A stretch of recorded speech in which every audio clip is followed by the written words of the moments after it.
तो दोस्तों स्वागत है आप सभी का हमारे चैनल की एक बिल्कुल ही नई वीडियो के अंदर, जहां पर आज की इस वीडियो के अंदर हम बात करने वाले हैं साउथ इंडस्ट्री की लेटेस्ट मूवी मिराई के बारे में। ये मिराई मूवी इंडिया में 12 सितंबर को रिलीज हुई है और अगर बात करें इस मूवी की स्टोरी की तो इस मूवी की स्टोरी हमारी माइथोलॉजी से जुड़ी है, जहाँ पर हमें ऐसे 9 ग्रंथों के बारे में बताया गया है जिन ग्रंथों के अंदर ऐसी पावर्स है कि अगर कोई उन्हें हासिल कर ले तो वो उससे इमोर्टल बन सकता है। लेकिन दोस्तों ये सारे ग्रंथ एग्जिस्टेंस में कैसे आए, इन्हें किसने क्रिएट किया और आखिरकार कौन इनका इस्तेमाल करके इमोर्टल बनना चाहता है, ये सारी चीजें हमें इस मूवी के अंदर दिखाई गई है। सो अगर आपको इन सारी चीजों के बारे में जानना है तो आज आप इस वीडियो को पूरे एंड तक जरूर देखना, क्योंकि आज की वीडियो के अंदर मैं आप सभी के लिए इसी मिराई मूवी की स्टोरी को डिटेल में एक्सप्लेन करने वाला हूं, ताकि आप सभी घर बैठे इस पूरी मूवी की स्टोरी को जानकर एंजॉय कर सकें। सो दोस्तों वीडियो काफी बढ़िया है, इसलिए आप सब वीडियो को लाइक कर दीजिए, कमेंट्स के अंदर मिराई जरूर लिख दीजिए और आप में से जिसने चैनल सब्सक्राइब नहीं किया वो जल्दी से चैनल को भी सब्सक्राइब कर लीजिए और सब्सक्राइब बटन के बगल वाले बेल आइकन को ऑल पर सेट कर लीजिए, ताकि आप हमारे चैनल की सारी लेटेस्ट वीडियो सबसे पहले देख सकें। बाकी आइए अब हम बिना किसी देरी के आज की इस कमाल की वीडियो को स्टार्ट करते हैं।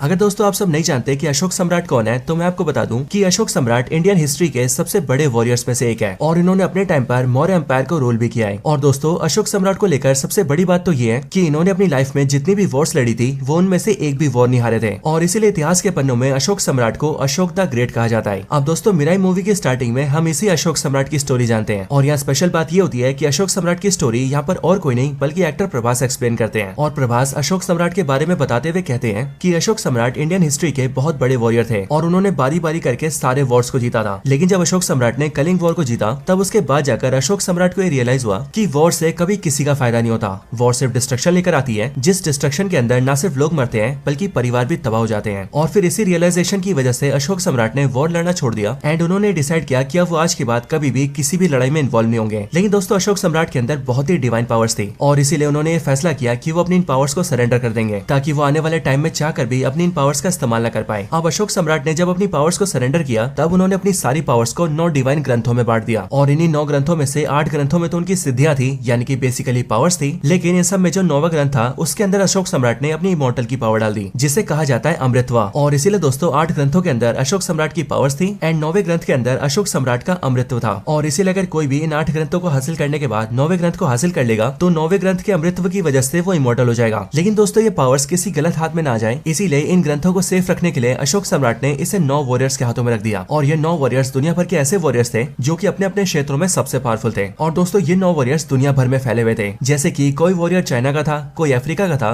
कोई यूरोप का था और इसी तरह से सारे वॉरियर्स दुनिया के अलग अलग हिस्सों से थे। और फिर इन वॉरियर्स को ये कहा गया कि वो सबके सब इन ग्रंथों की प्रोटेक्शन करें। लेकिन दोस्तों 8 ग्रंथों के बाद जो 9वां ग्रंथ सौंपा गया था वो किसी वॉरियर को नहीं सौंपा गया था, बल्कि उसे सौंपा गया था महर्षियों को। वो भी ऐसे महर्षि जिनके पास फ्यूचर देखने की पावर्स हो, ताकि अगर फ्यूचर में कभी उन पर प्रॉब्लम आए तो वो फ्यूचर में होने वाली घटनाओं को देखकर 9th बुक को पहले से ही सेव कर सके और ऐसा करके वो सब 9वें ग्रंथ की प्रोटेक्शन कर सके। अब दोस्तों इसके बाद समय बीतता गया, जिन भी वॉरियर्स को ये सारे ग्रंथ दिए गए थे वो पीढ़ी दर पीढ़ी इसकी प्रोटेक्शन करते गए और फिर इस तरह से चलते चलते उनकी 175 पीढ़ियां बीत गई और फिर इसके बाद जाकर समय आया प्रेजेंट टाइम का। अब अगले सीन में हम ये देखते हैं कि ये प्रेजेंट टाइम साल 2000 का होता है और इस साल 2000 के अंदर हम सीधा हिमालय में छुपे हुए एक आश्रम को देखते हैं, जिस आश्रम को दिखाकर हमें बताया जाता है कि इसी आश्रम के अंदर 9वें ग्रंथ को रखा गया है। इसके साथ ही इस टाइम पर इस पूरे आश्रम की जो हेड होती है उनका नाम होता है अंबिका और इस टाइम पर इन्हीं अंबिका के अंदर ये पावर्स होती है कि वो फ्यूचर देख सकती है। अब दोस्तों अगले पल हम ये देखते हैं कि अंबिका ध्यान में लीन हो जाती है, जिनके बाद ध्यान में रहकर उन्हें फ्यूचर दिखता है, जहाँ से देखकर वो ये पता करती है कि अब आने वाले कुछ सालों के बाद ही एक ऐसा ईवल आदमी सामने आएगा जो कि न सिर्फ खुद में ही बहुत ज्यादा ईवल और पावरफुल होगा, बल्कि वो इन सारे पावरफुल ग्रंथों के बारे में भी जानता होगा। और इसीलिए वो बारी बारी करके सारे पावरफुल ग्रंथों को हासिल कर लेगा और उनकी प्रोटेक्शन करने वाले सारे वॉरियर्स को जान से मार देगा। और फिर 8 ग्रंथों को हासिल करने के बाद वो 9वें ग्रंथ पर भी हमला करेगा और उसे हासिल करके अमर होने की कोशिश करेगा। अब फ्यूचर का ये सीन देखने के बाद ही अंबिका काफी ज्यादा डर जाती है और इसीलिए वो डिसाइड करती है कि चाहे कुछ भी हो जाए उन्हें इसे रोकना ही होगा, क्योंकि अगर इस ईवल इंसान को नहीं रोका गया तो ये न सिर्फ सारे ग्रंथों की पावर्स हासिल कर लेगा, बल्कि उसके बाद ये अमर होने के बाद पूरी दुनिया पर भी कब्जा कर लेगा और पूरी दुनिया को बर्बाद कर देगा। अब इसके बाद ही अंबिका दुनिया भर के 8 वॉरियर्स को बुलाती है, जिसके बाद जब वो 8 के 8 वॉरियर्स अंबिका के पास आते हैं तब अंबिका उन्हें सारी स्टोरी बताते हुए उन्हें अलर्ट करती है कि वो सभी अपने ग्रंथों को लेकर और ज्यादा अलर्ट हो जाएं और सबसे बड़ी बात वो सारे के सारे वॉरियर्स एक साथ मिल जाएं, ताकि फ्यूचर में जब भी वो ईवल मैन उस पर अटैक करें तो वो सभी एक साथ मिलकर उसका उसका सामना कर सके और उसे हरा सके। लेकिन दोस्तों यहाँ पर हम ये देखते हैं कि अंबिका की बात सुनने के बाद भी कोई वॉरियर तैयार नहीं होता है, और ऐसा इसीलिए क्योंकि इन सारे वॉरियर्स को अपनी पावर्स का घमंड होता है एंड इन सभी को ऐसा लगता है कि चाहे कोई भी आ जाए वो इतने पावरफुल है कि वो उसे आराम से डिफीट कर सकते हैं। और इसीलिए वो सारे वॉरियर्स बड़े घमंड के साथ अंबिका से कहते हैं कि हम सभी काफी पावरफुल वॉरियर्स हैं, साथ ही हमारे पास काफी सारे सोल्जर्स भी हैं, और इसीलिए अगर कोई भी हमारे ग्रंथों पर अटैक करता है तो हम उसे बड़े आराम से खत्म कर देंगे। एंड फिर दोस्तों ये बोलने के बाद ही वो वॉरियर्स वापस से बढ़ जाते हैं और अपनी अपनी जगहों पर चले जाते हैं। अब अंबिका ये जानती थी कि ये सारे वॉरियर्स एक साथ नहीं आए हैं, और इसीलिए हो ना हो जब भी वो इवल इंसान इन सब पर अटैक करेगा तब वो इनके अकेले होने की वजह से इन सब के ग्रंथ हासिल कर लेगा। लेकिन चाहे कुछ भी हो जाए अंबिका को ऐसा होने से रोकना ही होगा, और फिर इसके लिए अंबिका ये डिसाइड करती है कि अब वो यहाँ से सीधा हिमालय जाएगी और हिमालय में कैलाश पर्वत पहुंचेगी, और कैलाश पर्वत पहुंचने के बाद वो सीधा मिलेगी ऋषि अगस्त्य से। ऋषि अगस्त्य इंडियन मैथोलॉजी के बहुत बड़े महर्षि हैं, और इस मूवी के हिसाब से वो लाखों सालों से जिंदा है और कैलाश पर्वत पर तप कर रहे हैं। एंड अंबिका ये डिसाइड करती है कि वो सीधा उनसे जाकर मिलेगी और उन्हीं से ये पूछेगी कि आखिरकार फ्यूचर में आने वाले इस प्रलय को कैसे रोका जा सकता है। अब इसके बाद अंबिका बिल्कुल ऐसा ही करती है और वो सीधा निकल जाती है कैलाश पर्वत के लिए, ताकि वो कैलाश पर्वत पे चढ़ के ऋषि अगस्त्य से मिल सके। हालांकि दोस्तों यहाँ पर ध्यान देने वाली बात ये होती है कि इस टाइम पर अंबिका प्रेग्नेंट होती है, लेकिन प्रेग्नेंट होने के बाद भी वो रुकती नहीं है और वो अकेले किसी तरह से जद्दोजहद करते हुए सीधा कैलाश पर्वत पर चढ़ जाती है, वो भी हिमालय की पूरी बर्फों को पार करने के बाद। वहाँ ऊपर आने के बाद वो सीधा ऋषि अगस्त्य से मिलती है, और उनसे मिलने के बाद वो पहले उन्हें सारी बात बताती है एंड फिर वो उनसे कहती है कि जब फ्यूचर में वो इवल मैन उन सब पर हमला करने आएगा और इमोर्टल होने की कोशिश करेगा तो तब वो पूरी दुनिया को उसके कहर से कैसे बचा सकती है। इस बात को सुनकर ऋषि अगस्त्य उससे कहते हैं कि भविष्य में आने वाले उस इवल इंसान को रोकने का रास्ता सिर्फ अंबिका के पास है और अंबिका ही उसे रोक सकती है। अब असल में ऐसा करने के लिए अंबिका को एक बहुत ही बड़ा त्याग देना पड़ेगा, एक ऐसा त्याग जो कि अंबिका के लिए महात्याग होगा, क्योंकि इससे बड़ा त्याग अंबिका के लिए कुछ भी नहीं है। अंबिका इस त्याग के लिए तैयार हो जाती है और वो पूछती है कि आखिरकार उसे क्या त्याग करना है, जिस पर ऋषि अगस्त्य उससे कहते हैं कि उसे और कुछ नहीं बल्कि अपना बेटा त्याग करना होगा, वही बेटा जो कि इस टाइम पर उसकी कोख में पल रहा है। ऋषि अगस्त्य अंबिका से कहते हैं कि असल में तुम्हारा बेटा कोई खास आदमी नहीं है, उसके अंदर एक्चुअली में बहुत सारी डिवाइन पावर्स हैं, और वो भी इसीलिए क्योंकि वो तुम्हारा बेटा है। अंबिका तुम एक योद्धा हो, क्योंकि प्रेग्नेंट होने की हालत में भी तुमने पूरा हिमालय चढ़ लिया और यहाँ कैलाश पर्वत पर मुझसे मिलने आ गई, और इसीलिए जो तुम्हारा होने वाला बेटा होगा वो भी तुम्हारी तरह एक महायोद्धा होगा। लेकिन अगर इस बेटे को तुमने पाला तो फिर ये इतना शक्तिशाली नहीं बन सकेगा, और इसीलिए अगर तुम चाहती हो कि ये इतना शक्तिशाली बने कि ये भविष्य में आने वाले उस इवल इंसान को रोक दे, तो फिर इसके लिए तुम्हें अपने बेटे को नेचर को सौंपना होगा, यानी कि प्रकृति को, क्योंकि प्रकृति के अंदर वो शक्तियां हैं कि वो इसे इतना पावरफुल बना देगी कि ये सही मायनों में एक महायोद्धा बन जाएगा। अब हम ये देखते हैं कि अंबिका इस बात के लिए तैयार हो जाती है, जिसके बाद कुछ समय बीतते ही जैसी अंबिका का बेटा पैदा होता है वैसी अंबिका उसे वाराणसी के घाट पर ले जाती है और उसे वहाँ गंगा किनारे छोड़ देती है, ताकि वो प्रकृति के बीच रहकर वहाँ पल सके और सही मायनों में एक महायोद्धा बन सके। हालांकि इसके बाद अंबिका रुकती नहीं है और वो 9वें ग्रंथ को एक गुफा में छुपा देती है, एक ऐसी गुफा के अंदर जहाँ पहुंचने का रास्ता सिर्फ अंबिका को पता है। और फिर ऐसा करने के बाद अंबिका कहीं गायब हो जाती है, यूं मानो वो सब कुछ छोड़कर कहीं दूर चली जाती है। लेकिन दोस्तों अब ये सब होने के बाद 24 साल बीत जाते हैं, और 24 सालों के बाद हम हिमालय के उसी आश्रम को देखते हैं जहाँ पर 9वें ग्रंथ को रखा जाता था, यानी कि अंबिका के आश्रम को। अब इस आश्रम के अंदर हम एक लड़की से मिलते हैं जिसका नाम होता है विभा, और ये विभा एक यंग लड़की होती है जिसकी उम्र 22-23 साल की होती है। आश्रम की इसी लड़की से यानी कि विभा से इस आश्रम का हेड मिलने आता है, जो कि असल में इस आश्रम का गुरु होता है। और ये गुरु विभा से मिलकर उससे कहता है कि हमारे इस पूरे आश्रम की जो असली हेड थी यानी कि अंबिका, उन्हें ये आश्रम छोड़े हुए अब 24 साल पूरे हो चुके हैं, क्योंकि आज से 24 साल पहले उन्होंने अपने बेटे का त्याग किया था और उसे एक महायोद्धा बनाने के लिए प्रकृति को सौंप दिया था। लेकिन फिर उसके बाद ही वो 9वें ग्रंथ को लेकर कहीं गायब हो गई। लेकिन फिर उसके बाद उन्होंने 9वें ग्रंथ को भी कहीं छुपा दिया और फिर वो खुद भी कहीं चली गई, और तब से लेकर आज तक वो कभी नहीं लौटी है। लेकिन हाँ, आज से 24 साल पहले अंबिका ने जो भी भविष्यवाणी की थी वो सारी चीजें सच हो रही हैं। और अभी बीते समय के अंदर हमने ये देखा है कि जैसे इवल इंसान के बारे में अंबिका ने बात की थी, बिल्कुल वैसा इंसान हमारे सामने आ चुका है, और उसने अपनी बुरी शक्तियों का इस्तेमाल करके बारी बारी करके 6 ग्रंथों को हासिल भी कर लिया है। और अब इसीलिए बाकी के 2 ग्रंथ हासिल करने के बाद ही वो हमारे 9वें ग्रंथ की ओर बढ़ेगा। लेकिन अगर उसे हमारा 9वां अमृत वाला ग्रंथ मिल गया और वो उसे पाकर अमर हो गया तो फिर वो पूरी दुनिया पर कहर ढा देगा। लेकिन जैसा कि हम सब जानते हैं कि उसे रोकने की शक्तियां सिर्फ अंबिका के बेटे के पास है, और अब इसीलिए विभा समय आ गया है अंबिका के उस बेटे को ढूंढने का और उस महायोद्धा को युद्ध के लिए तैयार करने का। अब हम ये देखते हैं कि विभा का गुरुजी विभा को ये जिम्मेदारी देता है कि वो जाकर अंबिका के बेटे को ढूंढे और उस महायोद्धा को सारी बात बताकर युद्ध के लिए तैयार करे। जिसके बाद विभा बिना देरी किए सीधा वाराणसी जाती है, क्योंकि अंबिका ने अपने बेटे को सबसे पहले वहीं पर छोड़ा था। वहाँ पहुंचकर विभा अंबिका के बेटे के बारे में जानकारी हासिल करती है। एंड दोस्तों यहाँ पर हम ये देखते हैं कि विभा के पास भी एक स्पेशल पावर है, और वो पावर ये है कि अंबिका किसी के दिमाग को रीड कर सकती है और ये जान सकती है कि सामने वाले के दिमाग में क्या बातें चल रही है। विभा अपनी इस पावर का इस्तेमाल करके अंबिका के बेटे के बारे में जानकारी हासिल करती है, जिसके बाद जाकर वो एक ऐसे साधु से मिलती है जिस साधु ने अंबिका के बेटे को पाल पोस कर बड़ा किया था, और उसी से उसे पता लगता है कि अंबिका के बेटे का नाम वेदा है। वो साधु अंबिका को बताता है कि वेदा उसके पास कुछ समय तक रहा था, लेकिन वेदा की आदत थी कि वो आसमान में तारों की दिशा देखकर अपनी दिशा बनाता था, और इसीलिए जब वो लगभग 10-12 साल का था तब उसे तारों की दिशा से संकेत मिला कि अब उसे यहाँ से कलकत्ता जाना चाहिए, और इसीलिए वो सीधा कलकत्ता चला गया। ये बात जानकर विभा सीधा कलकत्ता जाती है और वहाँ जाकर उसे पता लगता है कि वेदा बेशक से कुछ साल तक यहाँ पर रहा था, लेकिन कलकत्ता के बाद भी वो सीधा हैदराबाद हैदराबाद चला गया। अब विभा ये समझ जाती है कि वेदा इस टाइम पर हैदराबाद में है और इसलिए वो उससे मिलने सीधा हैदराबाद के लिए निकल जाती है। लेकिन दोस्तों इसके बाद ही सीन शिफ्ट होता है और हम सीधा हैदराबाद में वेदा को देखते हैं, यानी कि मूवी के मेन हीरो को। हम ये जानते हैं कि इस टाइम पर वेदा 24 साल का है और वो इस टाइम पर अपने 2 दोस्तों के साथ रहता है। और जैसा कि आप सब जानते हैं कि इस मूवी में वेदा को और किसी ने नहीं बल्कि साउथ एक्टर तेजा सज्जा ने प्ले किया है। और ये तेजा सज्जा वही एक्टर है जो कि इससे पहले हनुमान जैसी ब्लॉकबस्टर मूवी में दिख चुके हैं। हम ये जानते हैं कि तेजा सज्जा यानी कि वेदा